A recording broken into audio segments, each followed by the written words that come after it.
So I'm going to be introducing the poets. My name is Patrick James Dunnigan. I've known each of them over 20 years, almost the exact same period of time, I think. I might have known Kevin longer, I believe, by maybe 6 months, because I arrived in San Francisco ahead of Micah Ballard by about 6 to 8 months.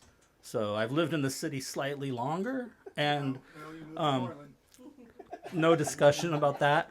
Moving on.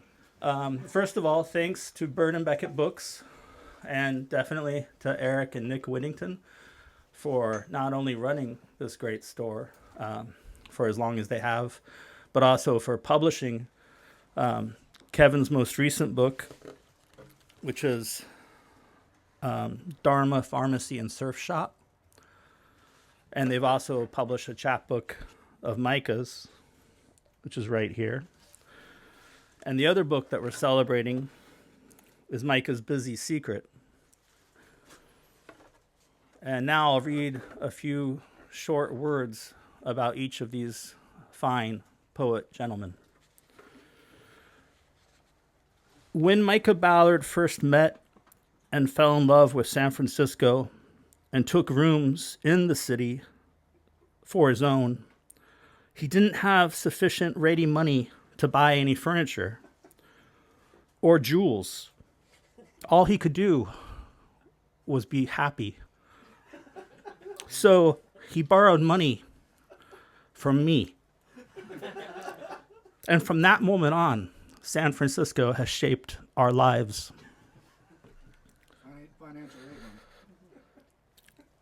Kevin Opstedal is a brilliant critic, but not of literature, of surfing and poetry, dogs, love, life, and the fine, fine weather of California. In his cast of characters, there is asphalt, Catholicism. He admires all. His enthusiasm for fine things and ultimate pleasure always arrives the middle of the month and is gone by the end of the month. These things are the really important things in Kevin's life.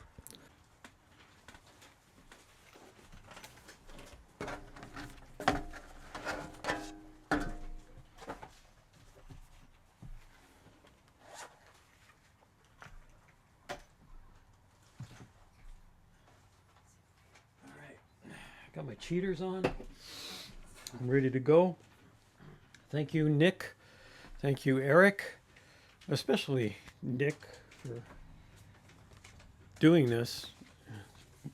Just a beautiful job he did on this book, which he's famous for at this point. I'm going to read...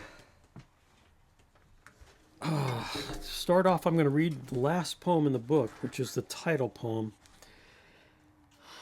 I was debating whether or not to do that because it's a long poem for me. It's 5 pages and some change. But I figured, I read this and it'll shoo everybody out of the store. Dharma Pharmacy and Surf Shop. This actually should be read in one breath, but I'm a little out of training, so I will do the best I can. Dharma Pharmacy and Surf Shop. The sun has yet to show itself, but it's light enough to know it's dark. Damp neon blinking beneath palm trees strung with seaweed. You know the drill. It could have been the parking lot at Zuma, just me and Our Lady of Lucid Dreaming, or however the story goes. As the scriptures say, drive it like you stole it. The azure reticence of her waterproof mascara as linkage, retreating to the pulmonary root that rattles within a sigh, as if the look in her eyes could mean anything other than unlimited rehearsal time, under the spell of the obvious.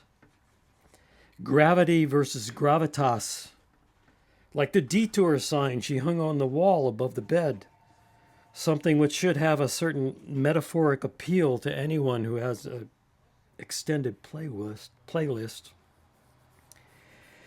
I suppose it depends on how the light falls, the position of the sea in relation to the sun this time of year, and whatever else it takes to download the shop manual under ideal conditions. The sky dropping in to add a little contrast, with brocade and collision insurance, as if pelicans and cormorants flew commercial on plum-colored mists in sharkskin tuxedos. Like an ode to the west wind, but from deepest caves of ocean abyss, full of sighs and accumulated loss, the memory of which is rippling in the eucalyptus. The flowers of Michoacan come to mind, only to be usurped by that silver sheen of mist above the bay, a drifting cloud, no specific plan, no direction home. The living, breathing ocean, something other than water? But in the steep alleyway above the beach, where your footsteps still echo after all these years, the drift of time, a small part of it anyway, breaking blue in chalk outlines just south of the seven sleepers of Ephesus. The wind kicking up off the waves made me want to barbecue my surfboard and confess to crimes that hadn't been committed yet. The drum machine in the late tide, taking it up a notch, with Tootie Ma, Good Golly Miss Molly, and the Jesuit surf team in attendance. Like fragments of a low sky riding high above and to the left of the Monterey pine, the sidewalk bending in that certain slant of sunlight, scheming green scenes with jugglers and patron saints, as we could practice lip reading with our eyes closed and suppose a forged prescription might help make ends meet. Once you felt just that pure, I know, but time chips away at your carbon footprint, and dreams are nothing more than a landing strip for seagulls. Exhausted from hauling the heavy gray sky up and down the coast day after day these many years as you keep score. Threads in the weave would argue a pattern, but I drink from the bottle. And now the marine layer flattens out as light and shadow trade places. Deep waves, pebbled foam, dark sand, eye of seagull, beak and wing. Like Sunday morning wrapped around a self-conscious 12-pack in the fridge is just another way to deal with the protocols of redemption. But then I guess you won't too soon, as girls with names like diphtheria, typhus, encephalitis slide in and out of focus. Parenthetically, I said, "You are the needle in my wing," and like a broken string on the fortune teller's banjo. And having predetermined the path of least resistance, you occupy the southwest corner of my heart like a thin sliver of sunlight falling among blue-eyed shadows.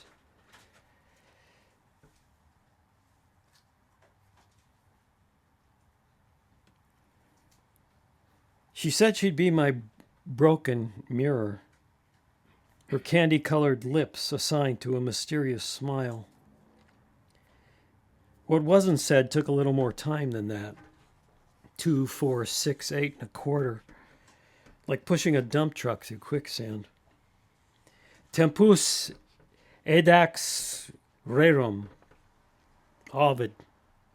As Shakespeare, Sonnet 19. Devouring time, no doubt Golding's rendering. An ambiguous rhyme, culpable by extension, leaves a crease where your mind used to be, gone into receivership.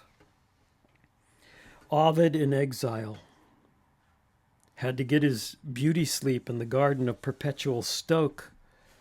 Woke up to seagulls arguing in absolute fog. Raw eyes, lips reloaded in the rearview mirror. A wind went by just now. It had traveled across the vast Pacific, sprinted over the beach at Cowles and up Ocean Street, stumbled through a few palm trees here on Wipeout Avenue, and continued on out to Donner Pass, future beachfront property if the Mayans were right.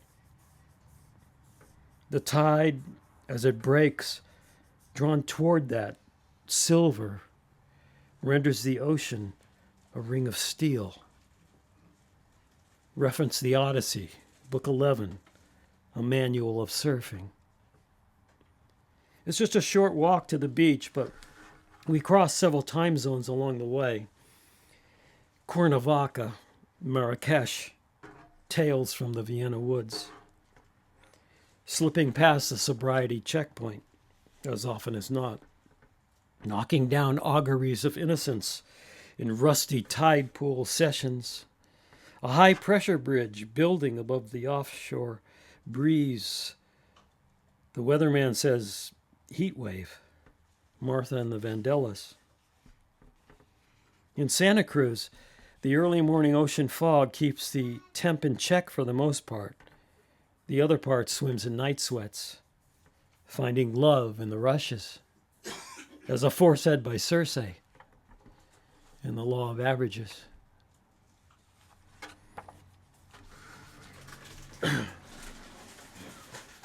That was a poem.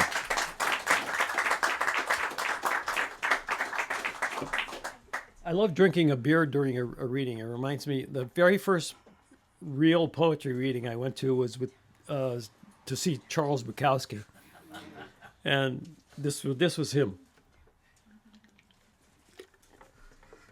So, Hank Bukowski. This is the first poem in the book, so we went from the last to the first. It's called Calculating the Drift. A drive up the coast, behind the wheel of an awkward silence, doesn't allow for the heavy ordnance, nor the charming way the woman beside you bites her lips when you speed shift around those blind curves singing off key. The doctor says it's bad for my thermostat, but I say it isn't the song so much as how you sing it. Pomp and circumstantial evidence racing past the Department of Planned Obsolescence, and less than a mile from there it all turns to glass, which shatters when you hit the high notes.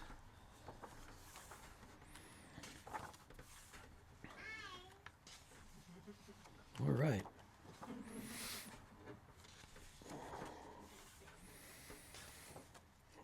Nowhere fast. You are still testifying at the trial of the century.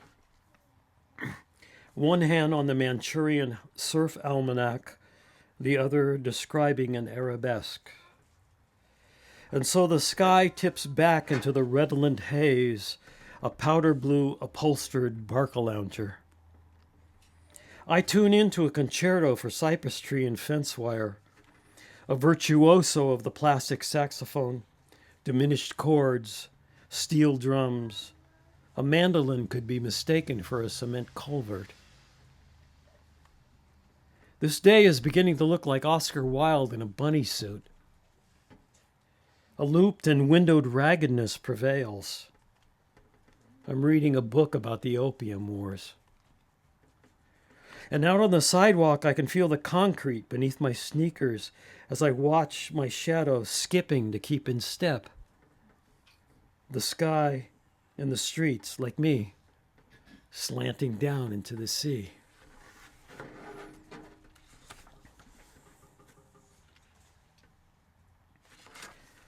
One day I may truly learn to drink like a fish, but in the meantime,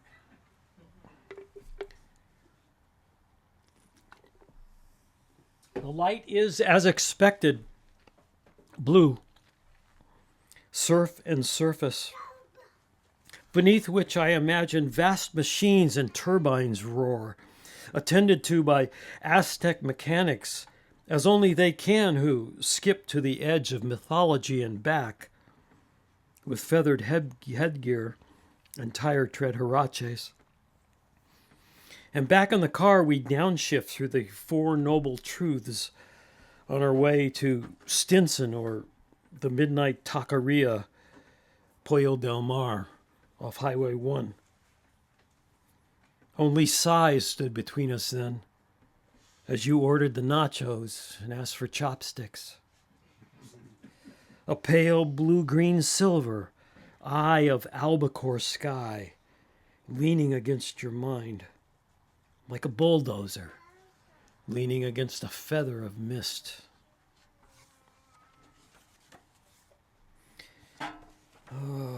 Let's see, I'm going to read. This is a poem in, I think it has 4 sections, titled sections. Roll Me a Pearl. First section here is Monsieur Tarzan buys a record player.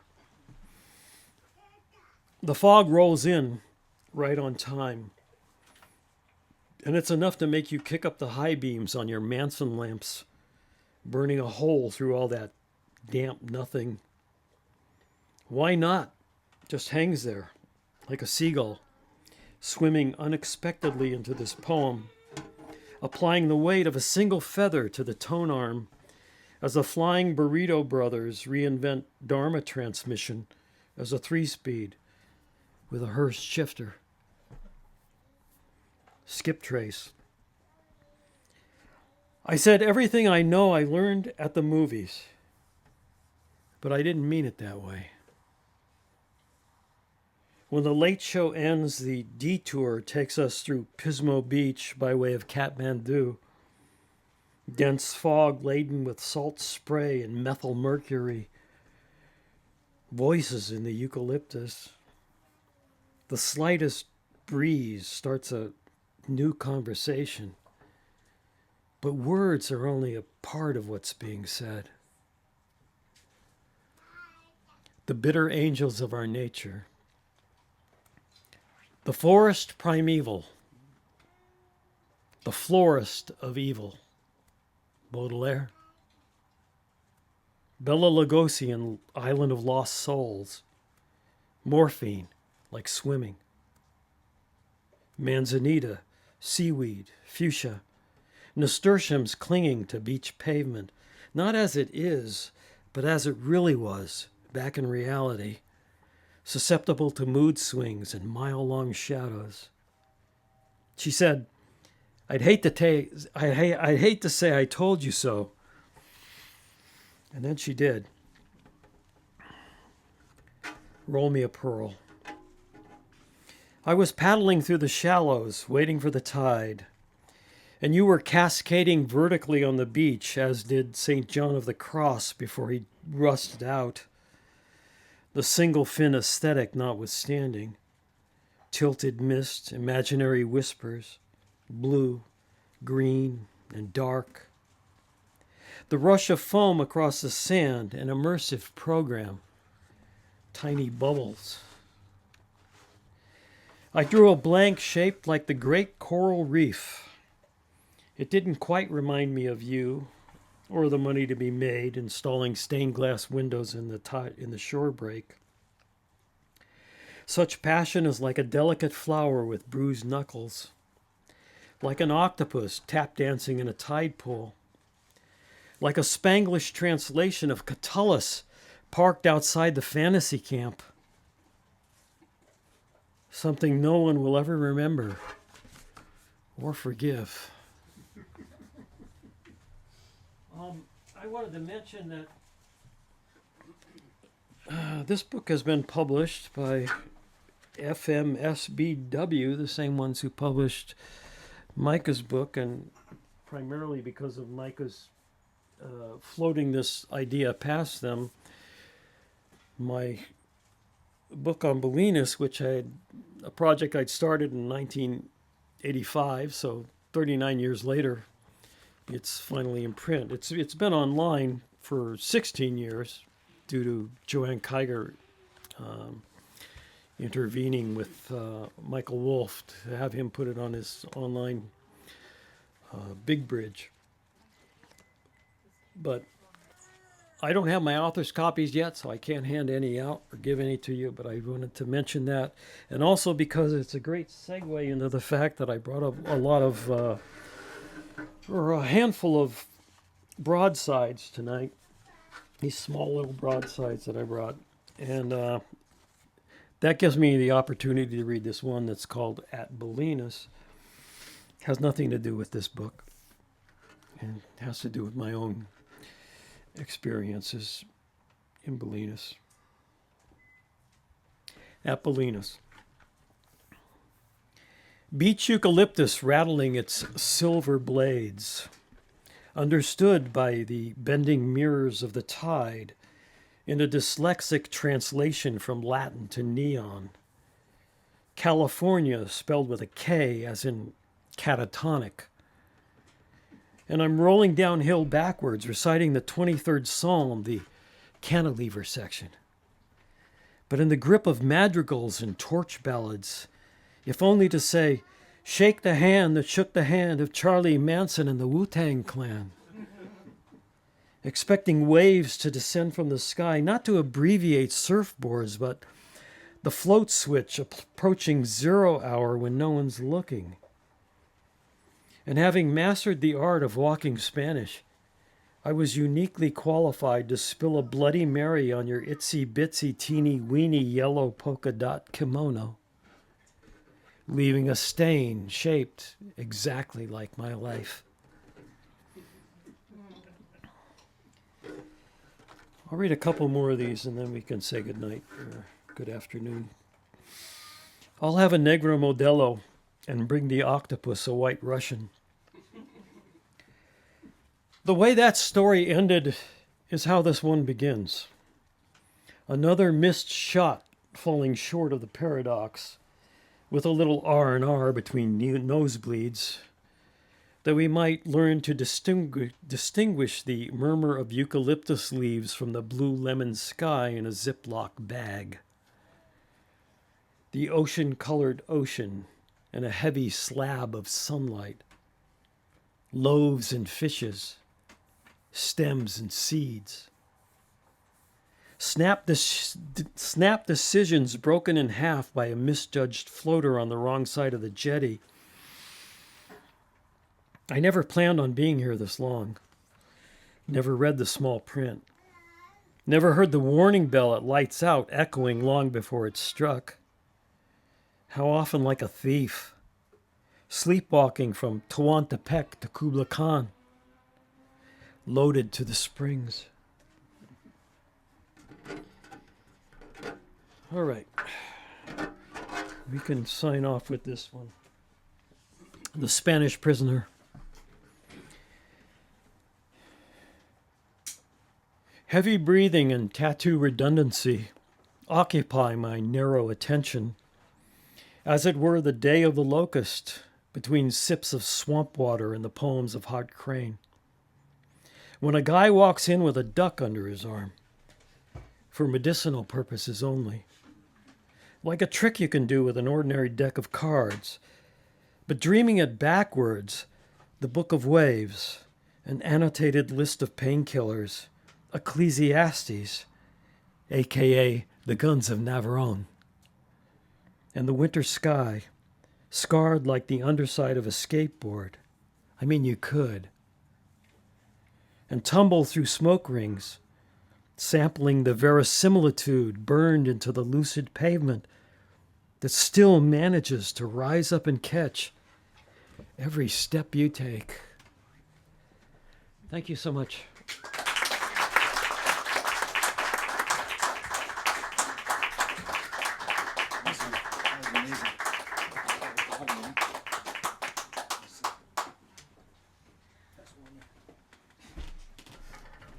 Since I shirked my responsibilities at the beginning and made Patrick talk, I just want to say that I'm thrilled to have published this book. What do you want to do about the broadsides? I do about what? What do you want to do about the broadsides? Just take them? Yeah, just let people take them. If you want one of these lovely little broadsides over here on the front music stand, take one. If you feel like giving Kevin some money, that's lovely. If you want to buy Micah's book, it's up at the front counter. If you want to buy Kevin's new book, it's up at the front counter. If you just really wanted to hear more of Micah and weren't up to it, you can grab one of his old chapbooks gratis. It's the one with the Christ symbol on it. Micah is going to be reading again soon somewhere. He disappeared, so I can't ask him. But I think on Tuesday, you got another I think it's Tuesday. Tuesday? Yeah. I thought it was Wednesday, but it's probably Wednesday? Where? It's someday this week. You want to tell us the details? 49 Geary, it's a museum. 49 Geary, the gallery building. Which one? There's a whole bunch of them. I don't know. I just got the. Well, it's probably findable somewhere online, but these folks are hosting a reading, so you can hear them there more. Thank you for coming out, despite everything, and being here for Kevin. Kevin, thanks for driving up. And normally I would send people to the bar at this point, but the bar is closed for flooding. So hang out, relax, be family. Patrick has information. Tuesday, July 23rd, at the K Imperial Fine Art on 49 Geary, and it should be Micah, Fran Carbonaro, and Tamsin Spencer Smith. What time?